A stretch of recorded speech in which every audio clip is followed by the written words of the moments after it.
Jangan memaki gelap bercahaya di malam hari. Pantang membenci gelap. Kilau bintang di malam hari.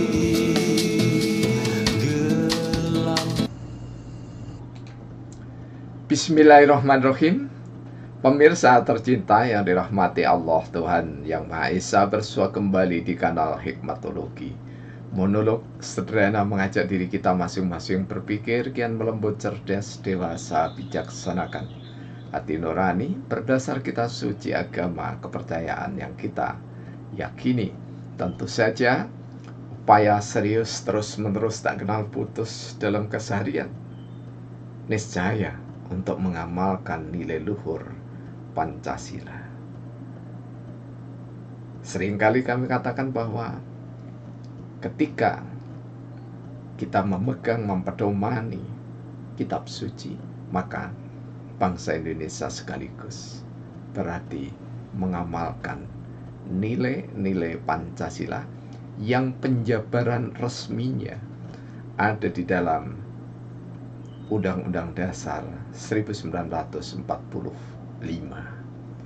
Mudah-mudahan bangsa ini kembali pada ruh semangat kekeluargaan, kebangsaan seperti yang dilukiskan dengan sangat kesatria dan penuh rasa kekeluargaan oleh tiga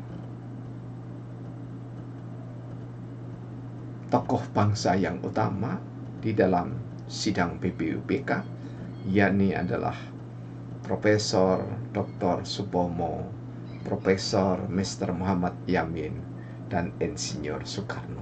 Kalau kita tarik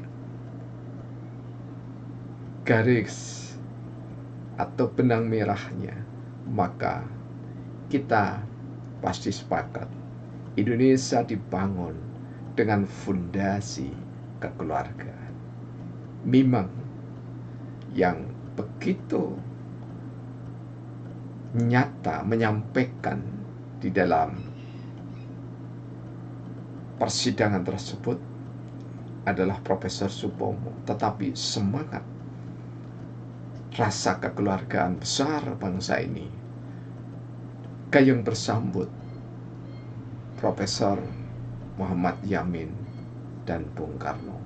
Dan sebenarnya jika kita tilik dari sejarah peradaban kebangsaan Indonesia, maka seluruh peserta sidang, insyaallah 62 anggota yang dipimpin oleh Bedio Diningrat, semuanya saeko proyo, artinya semuanya merupakan tembok yang solid. Tidak ada koalisi, tidak ada agitasi, tidak ada demonstrasi, tidak ada intimidasi, tidak ada kroni, tidak ada semangat oligarki, tidak ada semangat demokrasi yang sekuler, yang liberalisme, yang kapitalisme, tidak ada. Semuanya duduk seperti lukisan kerakyatan yang dipimpin oleh hikmat kebijaksanaan dalam permusyawaratan perwakilan. Mereka adalah tokoh-tokoh bangsa, kesatria-kesatria berbudi pekerti luhur, berakhlakul karimah. Semangat Rajab, semangat Sa'ban, semangat Ramadan menjelang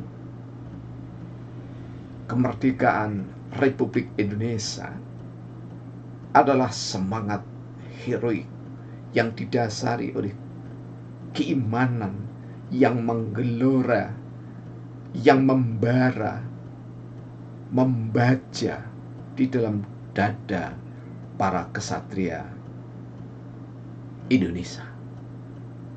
Karena itu menjadi sangat argumentatif ketika puncak semangat itu ada di bulan Ramadan, yakni dirumuskannya Pancasila dan Undang-Undang Dasar 1945, di mana seluruh komponen tokoh bangsa yang berlatar suku bangsanya yang berbeda, ada Cina, ada Arab, ada India, dan seterusnya, tidak ada satupun yang etnosentrisme, egosentrisme dalam menggolkan dasar negara. Agama tidak menjadi agamaisme karena tokoh-tokoh itu tidak saja beragama, tetapi lebih dari itu berkeimanan kepada Tuhan yang Maha Esa. Sungguh ketuhanan yang Maha Esa di sila pertama kemudian diulang kembali, ditegaskan bahwa negara berdasar atas ketuhanan yang Maha Esa di bab ke-11 pasal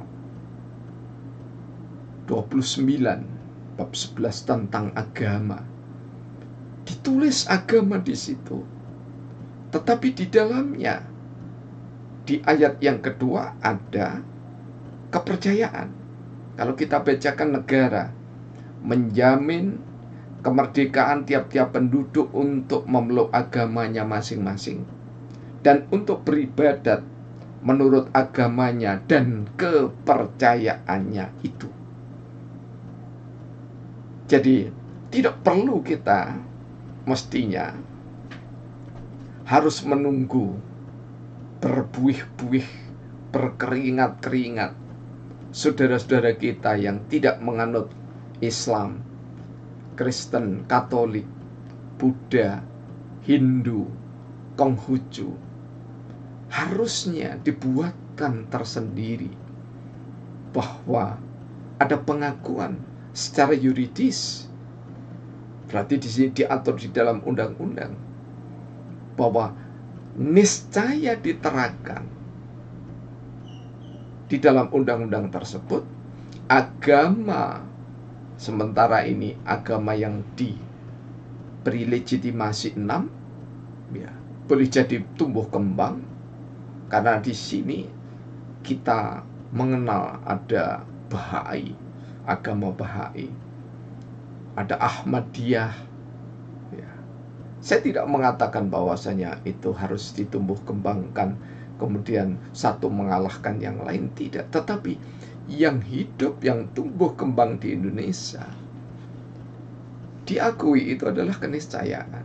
Seperti ada Sabto Dharma di aliran kepercayaan, ada Dharma Gandul, ada Gadolojo, ada Ojo Tumeh, ada Sumarah, ada Subut, dan banyak lagi, ratusan. Ini mestinya dalam semangat Ramadan, semangat proklamasi, semangat heroik 1945, siapapun yang menjadi presiden dan anggota legislatif,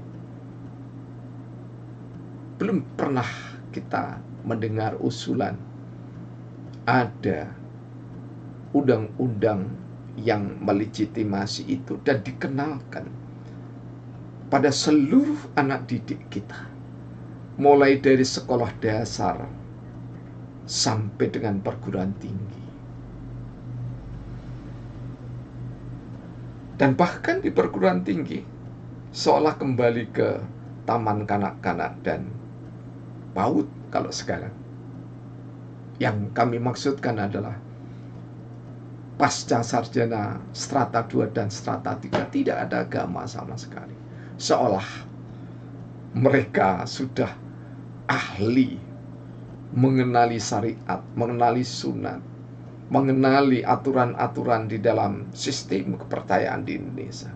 Mestinya secara egaliter agama dan kepercayaan kepada Tuhan Yang Maha Esa tetap diajarkan meskipun boleh jadi hanya 1 semester dengan 4 SKS. Mengapa?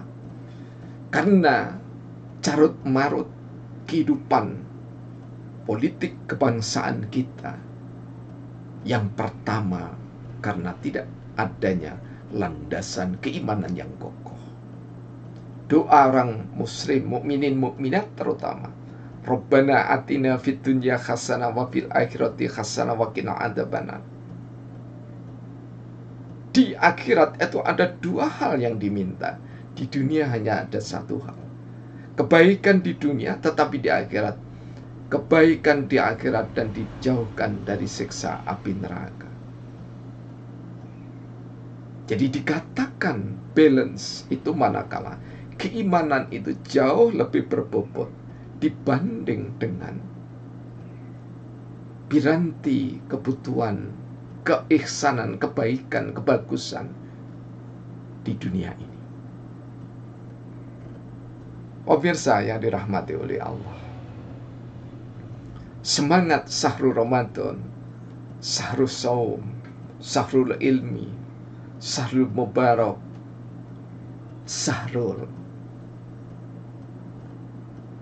kemerdekaan, bulan kemerdekaan.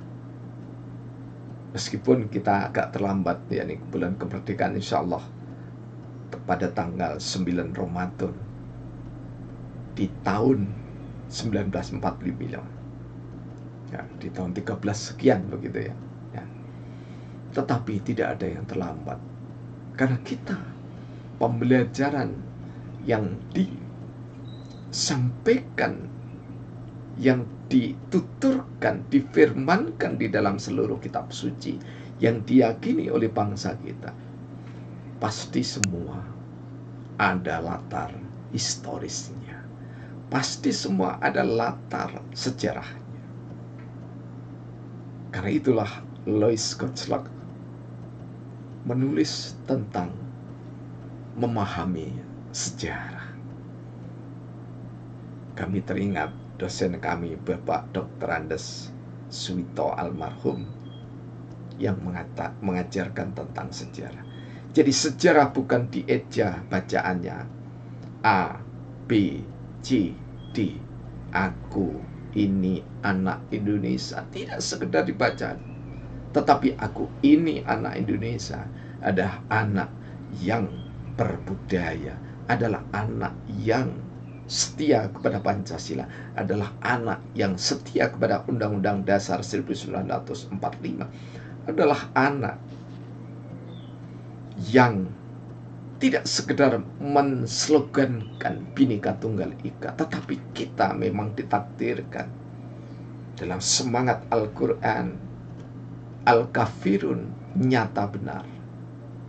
Kafaro tertutup, saudara kita tidak meyakini Islam, Al-Quran dan Sunnah Rasulullah Muhammad SAW, tentu itu adalah hak yang harus dihormati dengan baik. Tetapi saudara-saudara kita tidak tertutup, tidak kafir dari Alkitab, tentu karena mereka saudara-saudara kita yang mengimani akan Alkitab. Kita tidak perlu mengatakan dan mengukur saudara kita dengan apa yang kita yakini. Jika pasal 29 negara berdasar atas ketuhanan yang Maha Esa, kemudian ada guru besar yang sekaligus doktor, sarjana hukum, magister humaniora, yang mengatakan yang berhak atas ketuhanan yang Maha Esa hanya orang Islam, sungguh tidak dilatari dengan pembacaan sejarah yang bagus. Mengapa? Karena ketuhanan itu bukan Tuhan Esa, tetapi ketuhanan yang Maha Esa itu adalah Tuhan yang disebut, Tuhan yang diyakini Oleh siapa? Oleh seluruh bangsa Indonesia, anak bangsa Indonesia. Lebih dari itu, oleh seluruh rumpun bangsa manapun. Kita yakini mereka berketuhanan yang Maha Esa kecuali yang menolaknya, yang ateisme, yang agnotisme, yang pura-pura bertuhan tetapi hanya berbaju agama. Tokoh-tokoh nasional kemerdekaan kita sudah selesai memikirkan dirinya. Justru dia berusaha memerankan dirinya dengan baik. Sehingga rumusannya bukan sila pertama Tuhan yang Maha Esa, tetapi ketuhanan yang Maha Esa.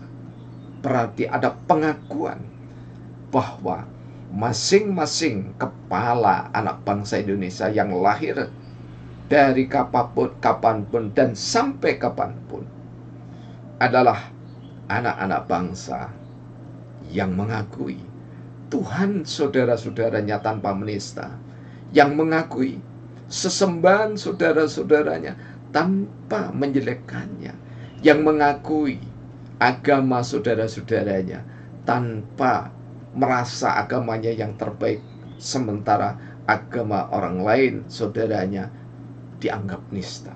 Mengakui bahwa sistem kepercayaan yang dianggap agama asli bangsa Indonesia adalah agama yang harus, sistem kepercayaan yang harus kita hormati semuanya. Karena Allah jika mau, maka seluruhnya dijadikan seragam, semua dalam satu keimanan. Tumbuh kembang sejak setidaknya era Nabi Henoh, Nabi Idris alaihissalam.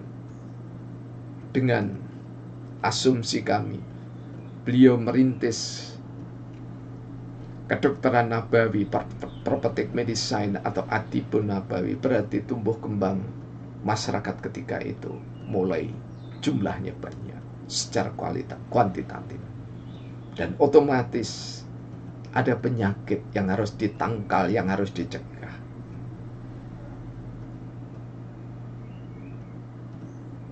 Maknanya bahwasanya tumbuh kembang masyarakat, kemudian banjir ketika Nabi Nuh, ya, kami lupa nama sebenarnya Nabi Nuh, ya. Nuh atau Noah itu adalah banjir yang besar, yang dahsyat, yang memisahkan daratan Cina dengan daratan India, termasuk Indonesia, Nusantara terpisah-pisah. Bahkan tanah Jawa dengan Sumatera dan yang lainnya terpisah. Adalah era Nabi Nuh. Karena orang-orang tua terdahulu yang usianya 256 tahun gitu ya, itu sangat hafal sejarah kota Malang. Diantaranya dulu Malang tidak ada tidak ada sungai yang namanya Kali Brantas, tetapi Kali Brantas itu ada sudah zaman kerajaan Singosari. Insya Allah mudah-mudahan saya tidak salah sebut. Jika salah tentu saja Anda yang paling berhak untuk memberikan saran yang bijaksana. Tentu kami terima dengan lapang dada. Kembali bahwa kita jangan sampai mengangkangi Indonesia dengan satu agama. Karena itulah ya, jika Islam mendominasi anti Pancasila, jika Hindu mendominasi anti Pancasila, jika Nasrani mendominasi anti Pancasila, jika Konghucu mendominasi anti Pancasila, jika kepercayaan mendominasi anti Pancasila. Demikian lagu yang kami gurat dan yang diaransemen oleh saudara kami tercinta, yakni adalah Gus Abdul Manan Al-Tubani Al-Inisani. Jadi beliau sampai sekarang masih ada di Tuban, purna tugas dari PT Semen Indonesia Tuban. Pancasila. Tidak harus ada yang dominan. Karena itu, jika ada yang dominan, maka dia berarti anti Pancasila. Dominan dalam bentuk apapun, apa dalam bentuk material, dalam bentuk keluarga, dalam bentuk golongan, dalam bentuk partai. Dominan berarti bukan seorang yang menjunjung tinggi nilai luhur Pancasila, tetapi dia yang merusak nilai-nilai luhur Pancasila. Karena itulah tidak ada yang terlambat bagi bangsa kita, karena generasi silih berganti menanti, silih berganti mengisi.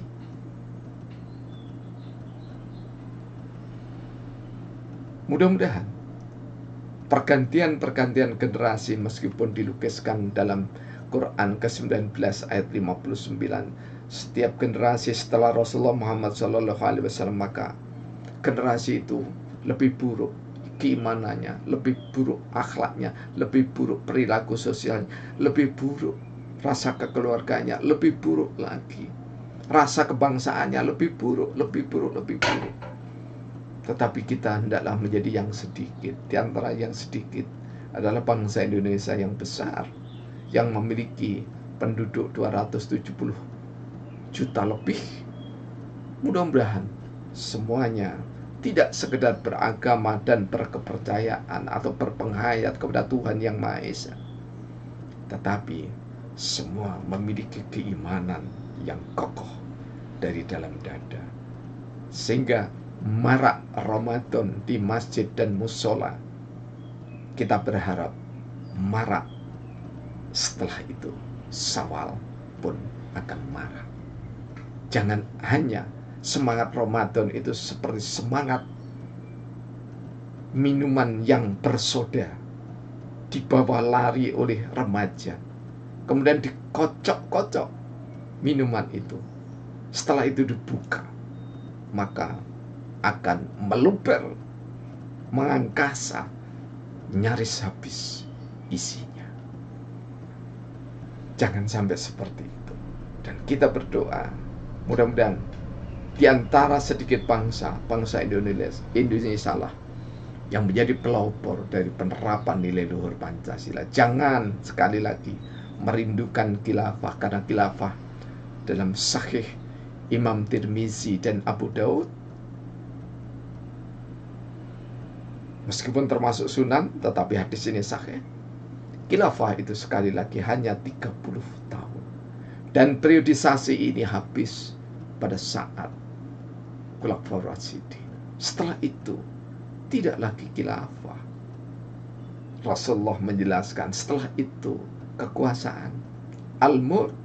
Al-mulk itu bisa diterjemahkan kerajaan, bisa kesultanan, bisa juga republik, dan bentuk-bentuk yang lainnya.